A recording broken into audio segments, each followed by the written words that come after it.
Hello and welcome to the chemistry class once again. आज हम पढ़ते हैं कार्बोहाइड्रेट्स में एपिमेराइजेशन का मेथड। और उसमें एपिमेराइजेशन के दो मेथड्स हैं। एक है लॉबरी डी ब्रायन वैन एक्सटीन रीअरेंजमेंट, जो कि एग्जामिनेशन में नेम रिएक्शन के अंदर ये पूछा जाता है। सो लेट अस सी कि ये कौन से क्या मेथड्स हैं एपिमेराइजेशन के। इससे पहले कि एपिमेराइजेशन को पढ़ें, हम याद कर लेते हैं कि एपिमर्स वो स्टीरियो आइसोमर्स होते हैं जो इन पेयर्स होते हैं, यानी युग्मों में होते हैं, पेयर में होते हैं, दो दो होते हैं। और उनमें सिर्फ यही अंतर होता है कि ये जो कायरल कार्बन है उनका जो विन्यास है वो एक दूसरे के विपरीत होता है। लेकिन जो एपिमर्स हैं, अगर एक ही कायरल केंद्र हो पूरे मॉलिक्यूल में तो वो इनैंशियोमर या प्रतिबिंब रूप होते हैं। परंतु यदि किसी भी मॉलिक्यूल में एक से ज़्यादा जो स्टीरियो इस तरह से कायरल केंद्र या कायरल कार्बन होते हैं तो उनमें से किसी एक का विन्यास अगर एक दूसरे में भिन्न हो, बाकी सेम टू सेम हो, तो ऐसे आइसोमर्स या ऐसे स्टीरियो आइसोमर्स या ऐसे त्रिविम समावयवी को हम एपिमर्स कहते हैं। इससे पहले वाले वीडियो में हमने ये चीज़ें सारी देख ली थी। तो अब हम देखते हैं epimerization. Epimerization is conversion of one epimer into another is called epimerization. यानी किसी एक युग्म के एक एपिमर को उसी युग्म के दूसरे एपिमर में अगर हम कन्वर्ट कर देते हैं तो उस प्रक्रिया को एपिमेराइजेशन कहते हैं। There are two methods of epimerization of glucose. Glucose का क्यों एग्जाम्पल ले रहे हैं?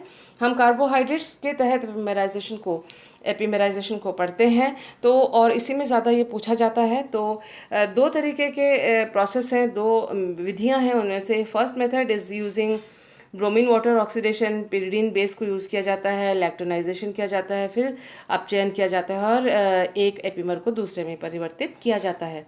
दूसरा मेथड है लॉबरी डी ब्रायन वैन एक्सटीन रीअरेंजमेंट, जो कि एक इम्पॉर्टेंट नेम रिएक्शन है। शॉर्ट नोट्स पूछे जाते हैं या फिर इसके ऊपर बड़ा क्वेश्चन भी आता है, तो इसके द्वारा भी एपिमेराइजेशन किया जाता है। तो आइए देखते हैं कि एपिमेराइजेशन किस प्रकार से होता है। पहला मेथड हम देखते हैं। देखिए, डी ग्लूकोज हमने यहाँ लिया। डी ग्लूकोज में डी ग्लूकोज का जो एपिमर है वो डी मैनोज है। आप देख सकते हैं कि कार्बोहाइड्रेट का इस मॉलिक्यूल में 1, 2 और 3, ये जो तीनों कॉन्फ़िगरेशंस हैं, जो तीनों कायरल कार्बन हैं, उन तीनों कायरल कार्बन का विन्यास सेम टू सेम है। लेकिन जो पहला कायरल कार्बन ये है इस ओपन चेन स्ट्रक्चर में, या ग्लूकोज के मॉलिक्यूल का दूसरा कार्बन आप इसे कह सकते हैं। तो दूसरे कार्बन का जो अभिविन्यास है और डी मैनोस का जो दूसरे कार्बन का अभिविन्यास है वो एक दूसरे से विपरीत हैं, ऑपोजिट हैं। इसीलिए जो है ये दोनों आपस में एपिमर्स हैं। इस बात को ध्यान में रखते हुए आइए देखते हैं कि how to do epimerization by first method. सबसे पहला जो है ब्रोमीन वाटर के द्वारा, ब्रोमीन जल के द्वारा ऑक्सीकरण किया जा रहा है, ऑक्सीडेशन किया जा रहा है। एल्डिहाइड ग्रुप जो है वो कार्बोक्सिलिक एसिड ग्रुप में परिवर्तित हो गया या ऑक्सीडाइज हो गया और हमें मिला ग्लूकोनिक एसिड। फिर पिरिडीन बेस की सहायता से बेस होगा तो इसमें से प्रोटॉन निकल जाता है और हमें इस तरह से कार्बोक्सिलेट आयन इस ग्लूकोनिक एसिड का प्राप्त होता है। यहाँ मैं एक चीज़ बता दूं कि अगर आप इसको शॉर्ट में करना चाहते हैं तो पिरिडीन की सहायता से सीधे आप ये वाला स्ट्रक्चर भी लिख सकते हैं, अगर आपके पास अभी वक्त की कमी है क्योंकि एग्ज़ाम्स एकदम सर पे हैं। और नहीं तो आप अगर कर सकते हैं तो इसको पूरा भी कर सकते हैं, कंप्लीट इसको आगे भी ले जा सकते हैं। तो दोनों ही तरीके काम में आएंगे एग्जामिनेशन के लिए। तो यहाँ देखिए कि ये जो है कार्बोक्सिलेट आयन बना और इस में आप देख सकते हैं कि इसके अंदर से एक जो हाइड्रोजन आयन है वो यहाँ से निकल जाता है और इस तरह से कार्बन आयन हमें प्राप्त होता है। ये कार्बन आयन का इलेक्ट्रॉन पेयर, क्योंकि हाइड्रोजन यहाँ से अपने इलेक्ट्रॉन पेयर छोड़कर गया है, कार्बन के ऊपर तो C- आया है, तो ये इलेक्ट्रॉन पेयर अगर इन दोनों कार्बन कार्बन के बीच में चले जाते हैं तो हमको ये वाला जो C डबल बॉन्ड C वाला स्ट्रक्चर ये जो है वो हमें इंटरमीडिएट के रूप में प्राप्त होता है। यहाँ पर फिर दोबारा जो प्रोटॉन है वो ऐड हो जाएगा और ये जो ओ माइनस और ओ माइनस है ये दोनों माइनस के साथ ओ एच और ओ एच इसके अंदर जुड़ जाएगा। यहाँ ध्यान दीजिए कि ये जो ओ एच ग्रुप था वो अभी भी इधर की तरफ ही है, राइट हैंड साइड में ही है जैसा कि ग्लूकोज में था। लेकिन अब आप ये देखिए जो इम्पोर्टेंट बात है कि ये जो मध्यवर्ती मेटास्टेबल बना है जो कि इसका स्थायित्व जिसका कम है, आप इसमें देखिए कि यहाँ पर जब ये इलेक्ट्रॉन्स इस तरह से मूव करते हैं, यहाँ से प्रोटॉन निकल गया क्योंकि ये बॉन्ड टूट गया है, इसके बंध के इलेक्ट्रॉन्स जो है कार्बन और ऑक्सीजन में शिफ्ट होकर सी डबल बॉन्ड ओ बना लिए हैं और ये जो H प्लस यहाँ से निकला है अपने इलेक्ट्रॉन के बगैर, वो यहाँ क्योंकि इलेक्ट्रॉन की अधिकता है इस कार्बन पे आके जुड़ गया है। लेकिन जो इम्पोर्टेंट बात है यहाँ पर आप देखेंगे कि ये OH जो है वो इस साइड में शिफ्ट हो गया है और ये डबल बॉन्ड के सिंगल बॉन्ड में परिवर्तन होते ही यहाँ पर रोटेशन हुआ है, जो आप लिख सकते हैं इस एरो के ऊपर कार्बन कार्बन सी रोटेशन या सी बंध के आसपास घूर्णन, सी बॉन्ड रोटेशन या सी घूर्णन हुआ है, जिसकी वजह से जो ये OH है जो राइट में था अब वो लेफ्ट में आ गया है और हमको प्राप्त हुआ है जो कंपाउंड, उसका नाम है मैनोनिक एसिड। ये देखिए सी डबल बॉन्ड हो यहाँ बन ही गया था, OH यहाँ पर है ही है, तो ये एसिड है, मैनोनिक एसिड हमें प्राप्त हुआ और इसमें जो कॉन्फ़िगरेशन था C2 का वो अब चेंज हो गया है। लेकिन फिर ये ग्लूकोज का एपिमर तो नहीं है, इसलिए वहाँ मैनोज तक पहुँचने के लिए जो नेक्स्ट रिएक्शन है इज लैक्टोनाइजेशन। लैक्टोन रिंग का बनना, देखिए C1 जिसमें कार्बोनाइल कार्बन है वो एक दूसरे OH के साथ, जो कि देखिए 1 2 3 4 चौथा कार्बन का OH, या आप कह सकते हैं गामा लैक्टोन, ये पहला अल्फा बीटा गामा, तो गामा लैक्टोन पे आकर जो है इसका OH और यहाँ का OH दोनों आपस में रिएक्ट करते हैं, हीट की वजह से वाटर मॉलिक्यूल निकल जाता है, इस तरह का रिंग बनता है जिस रिंग में C डबल बॉन्ड O के साथ सिंगल बॉन्ड O ये जुड़ा हुआ है और आगे इस तरह के रिंग को हम कहते हैं लैक्टोन रिंग, जहाँ CO के साथ सिंगल बॉन्ड O हो इस तरह का। तो दिस इज गामा लैक्टोन जो बना क्योंकि गामा पोजीशन पे आके इलेक्ट्रोनाइजेशन हुआ है।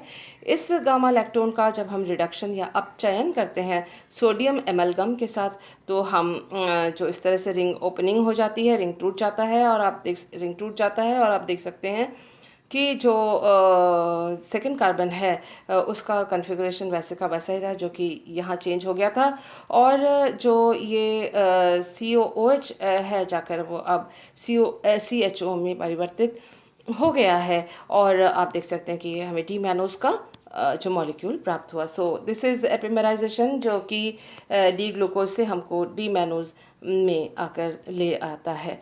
So this is the first method, easy है, प्रैक्टिस करेंगे तो अपने आप ही हो जाएगा। दूसरा मेथड है लॉबरी डी ब्रायन वैन एगस्टीन रीअरेंजमेंट और इसमें देखते हैं कि क्या होता है। देखिए डी ग्लूकोज को जब डाइल्यूट बेस के साथ रिएक्शन हीट करा जाता है तो एक चीज़ होती है और जब इसको कंसनट्रेटेड बेस के साथ हीट किया जाता है तो दूसरी बात होती है। तो देखिए जब कंसनट्रेटेड बेस के साथ सांद्र बेस के साथ क्षार के साथ इसको गर्म किया जाता है तो formaldehyde, hydroxy aldehyde, lower aldehydes का एक मिश्रण बनता है और वो येलो या ब्राउन कलर का एक मिश्रण हमें प्राप्त होता है। लेकिन जब हम डाइल्यूट बेस या डाइल्यूट जो क्षार है उसके साथ जब हम इसका रिएक्शन करते हैं और हीट करते हैं इसको, तो ऐसी स्थिति में जो लॉबरी डी ब्रायन वैन एगस्टीन रीअरेंजमेंट होता है और एक मिश्रण हमें प्राप्त होता है जो कि ऑप्टिकली इनएक्टिव है। आपको मालूम है कि डी ग्लूकोज में आपने देखा कि बहुत सारे ऑप्टिकल सेंटर्स होते हैं, कायरल कार्बन होते हैं और ये ऑप्टिकली एक्टिव होता है। आप देख सकते हैं कि जो ये ऑप्टिकली इनएक्टिव मिक्सचर बना है उसमें एपिमर भी है और ग्लूकोज के आइसोमर्स भी हैं। सो इसको जो है लॉबरी डी ब्रायन वैन एगस्टीन रीअरेंजमेंट को इन शॉर्ट में इस प्रकार से दिखाया जा सकता है इस डायग्राम के द्वारा। देखिए डाइल्यूट OH की सहायता से ये होता है, डाइल्यूट बेस की सहायता से होता है, एपिमेराइजेशन हुआ तो डी ग्लूकोज का डी मैनोज बना है और उसी दौरान डी मैनोज का भी डाइल्यूट एसिड के साथ आइसोमेराइजेशन होता है तो फ्रुक्टोज बनता है और डी ग्लूकोज का भी डाइल्यूट OH के या बेस के साथ, डाइल्यूट बेस के साथ गर्म करने पर फ्रुक्टोज बनता है। तो डाइल्यूट बेस की उपस्थिति में ये तीनों चीज़ें इक्विलिब्रियम में होती हैं, तो ये जो तीनों कंपाउंड्स हैं वो आपस में एक दूसरे के या तो आइसोमर्स हैं या तो एपीमर्स हैं, तो आप एक दूसरे के इक्विलिब्रियम में ये होते हैं, साम्यावस्था में होते हैं, और इस रीअरेंजमेंट को कहते हैं लॉबरी de Bruyn van Ekenstein rearrangement. आइए देखते हैं इसमें होता क्या है। देखिए, डी ग्लूकोज से हम शुरू हुए हैं और डी मैनोज तक हमें पहुंचना है। So what happens, so D glucose में डाइल्यूट डाइल्यूट NaOH के साथ इसको जब हमने गर्म किया तो हमको इस तरह का ट्रांस इन डायोल हमको प्राप्त होता है। यहाँ OH इस तरफ है जो कि ये OH है, और ये जो एक और OH जो है यहाँ एक क्रिएट हुआ है डाइल्यूट NaOH के सहायता से गर्म करने पर। आप देख सकते हैं डी ग्लूकोज का OH यहाँ पर है और मैनोज में OH यहाँ आ जाएगा, तो इसलिए इसको मार्क किया है कि देखें कि कॉन्फ़िगरेशन रिवर्स हो गया है। यहाँ पर एक ऑप्टिकली एक्टिव कार्बन का या एक कायरल कार्बन का एपीमर्स है, ये वही दिखाया गया है इस OH के द्वारा। अब देखिए कि ये ट्रांस इन डायोल हमें प्राप्त हुआ, इसमें इलेक्ट्रॉन्स इस तरह से गए तो ये OH बॉन्ड जो है वो टूटा, यहाँ C डबल बॉन्ड O बना, इसके साथ ही यहाँ पर कार्बन के ऊपर इलेक्ट्रॉन की अधिकता हुई, तो ये जो हाइड्रोजन H+ के रूप में अपने बिना इलेक्ट्रॉन बॉन्ड के इलेक्ट्रॉन के बगैर यहाँ से निकल गया था, यहाँ माइनस हुआ, यहाँ प्लस है, H+ निकल गया था जो ये हाइड्रोजन बिना इलेक्ट्रॉन के, यहाँ इलेक्ट्रॉन जहाँ अधिकता है वहाँ आके जुड़ा और इस तरह से एक नया CH बॉन्ड यहाँ पर बना, और साथ ही साथ एक C डबल बॉन्ड O बना। इसके साथ ही ये C डबल बॉन्ड C जो था वो C सिंगल बॉन्ड C में कन्वर्ट हो गया, क्योंकि बॉन्ड के इलेक्ट्रॉन्स ऊपर वाले कार्बन पे, फर्स्ट कार्बन पे आकर डिस्प्लेस हो गए। तो हमें ये डी फ्रुक्टोज मिला है, डी ग्लूकोज से ये आइसोमराइजेशन का प्रोसेस हुआ। अब इसमें डाइल्यूट OH की सहायता से आप देख सकते हैं कि फर्दर ये जो है O- हो जाता है, और ये कार्बन ऑक्सीजन बॉन्ड के इलेक्ट्रॉन जो है वो C डबल बॉन्ड C में C सिंगल बॉन्ड C को C डबल बॉन्ड C में परिवर्तित कर देते हैं। साथ ही साथ जो इम्पोर्टेंट बात आपको देखनी है कि जो OH जो था, जो सेकंड कार्बन है, ये this is second carbon, this is second carbon, यहाँ पर OH यहाँ था, लेकिन वो अब OH जो है वो यहाँ पर आ गया है। यानी ये जो C डबल बॉन्ड जब बन रहा है और इसी दौरान ये जो रोटेशन एक हो रहा है, और रोटेशन हो रहा है साथ ही साथ डबल बॉन्ड भी बन रहा है, दोनों काम इकट्ठे हो रहे हैं, और आप देख सकते हैं कि OH इधर की तरफ आ गया है। तो ये सिस इन डायोल है, क्योंकि OH और OH दोनों एक साइड में है डायोल के। यहाँ पर ये ट्रांस था क्योंकि OH और OH ऑपोजिट साइड में थे। इन डायोल, इन यानी डबल बॉन्ड का होना, डायोल यानी दो OH का होना। तो इस तरह से एक इंटरमीडिएट स्ट्रक्चर, मेटास्टेबल स्ट्रक्चर हमको प्राप्त होता है, जिसका डाइल्यूट OH के साथ फर्दर हीट करने पर हमको डी मैनोज प्राप्त होता है। इसी double bond C single bond C में परिवर्तित हो गया, और यहाँ पर जो है वो C double bond O and H वापस आ गए हैं। तो इस तरह से वी गेट डी ग्लूकोज से हमको डी मैनोज हमें प्राप्त हुआ डाइल्यूट NaOH के द्वारा, और इन इक्विलिब्रियम जो जितने सारे रिएक्शंस हैं उनके द्वारा। So I hope you have understood Lobry de Bruyn van Ekenstein rearrangement, और ये इंपॉर्टेंट है, एग्जामिनेशन में आ सकता है, ध्यान रखिएगा। Thank you for being with me.